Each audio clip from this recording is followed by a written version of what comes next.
5 or 6 AI coding agents running at once. And the first thing that broke? Not the model, the engineer in front of them. So, what actually gives out first? This is the Agentic Daily Brief. Let's start with the news. And the loudest one this morning came from Mira Marathi.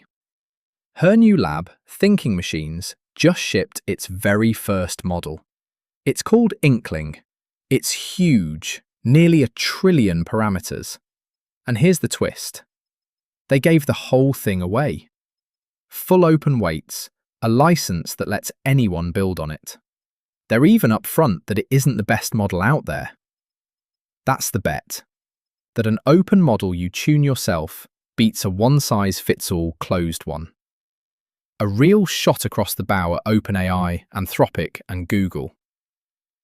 A few more, quick. OpenAI built its own in-house super hacker, a model called GPT-Red, whose whole job is to attack OpenAI's other systems. Training against it dropped successful prompt injection attacks from over 90% down to under 23%. Microsoft patched a record 570 security holes this month, and credits AI for digging up the buried ones. And xAI is suing one of its own users for allegedly using Grok to generate abuse images of children. The first time it's gone after a customer like that. Okay, back to that engineer. His name is Kyle Lee. He's at Krafton, the game studio. And the talk he gave felt less like a demo and more like a confession. He runs a fleet of AI coding agents across 3 machines, a laptop, 2 always-on Linux boxes. Every single day. Not a thing he spun up for the stage. It started simple, him and a terminal, a couple of agents, then a couple more. And really fast, he's staring at 5, 6 live agents at the same time. And here's the part that got me. At that point, he wasn't really running agents anymore.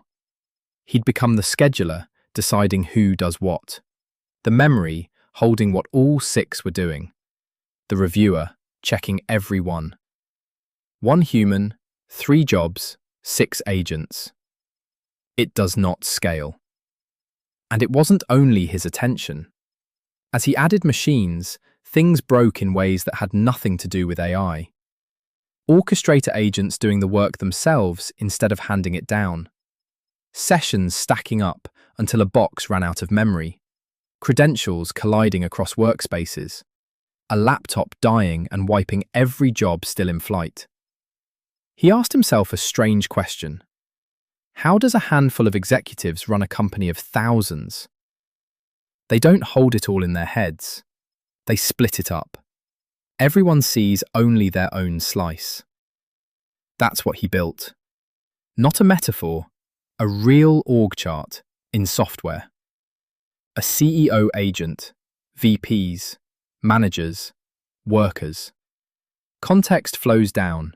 Each layer gets only the slice it needs. Results flow back up. Kyle reviews only what reaches the very top. And nothing acts on its own. Every plan an agent wants to run waits until he approves it, from one web inbox.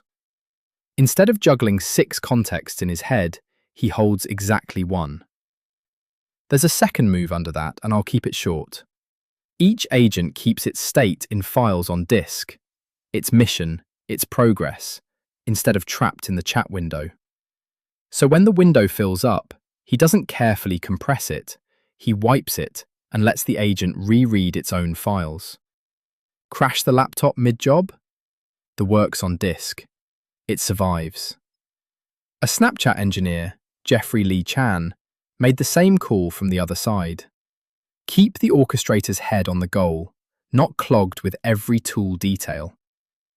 Now, where's the hole in this? Kyle's the first to point at it. The whole thing is hand-rolled. One person's control plane and, held together with willpower. And the parts he hasn't cracked, keeping machines in sync, handing secrets around safely, deciding who gets the compute, Those are the exact problems Kubernetes solved years ago. His own plan is to stop reinventing them and build on top. So take it as a working stopgap, not a platform, but the shape of the lesson holds.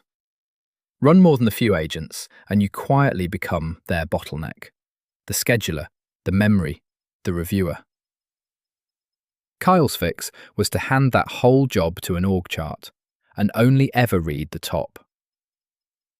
Which lands us on a bigger version of the same idea over at Anthropic. Angela Zhang runs a lot of Anthropic's platform, and she said something that stuck with me. Tokens aren't fungible. Maybe this token is advising, this one is executing, this one is dreaming. Anthropic frames it as 3 layers.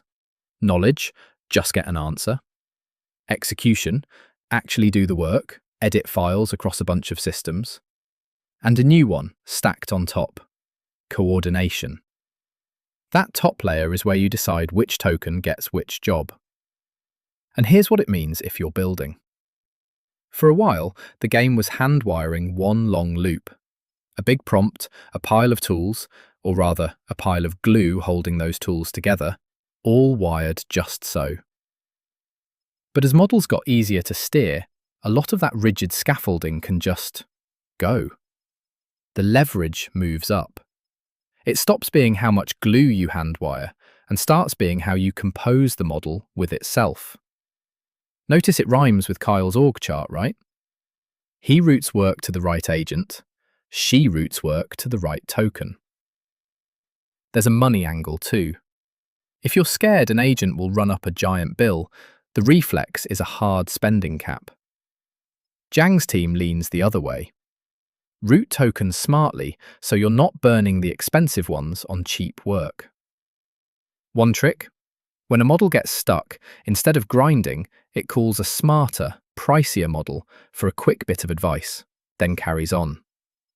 Cheaper because it's organized, not because it's throttled. The catch, and she's honest about it, this coordination layer barely exists yet. They've got, in her words, only inklings of it. And it opens a fresh failure mode they've named hyper-independence. A bunch of agents all wandering off on their own, uncoordinated, sprawling. An org chart saves you from being the bottleneck, then can quietly turn into chaos if nobody's really in charge. Routing only pays off if your routing is any good. So here's one thing worth trying this week. Next time you put an agent on a long job, don't keep its state in the chat window. Have it write its plan and its progress to a plain file as it goes. Then if it crashes, or you just reset it, it reads that file back and picks up where it left off. Small habit, saves you a whole rerun. One talk worth watching before you go. Francesco Bonacci, from a company called Kua, ran a hard reality check on computer use agents. The ones that click around a screen like a person would. On his benchmark, the best model cleared only, 6 of 25 tasks. The idea to carry. The demos look further along than the agents really are.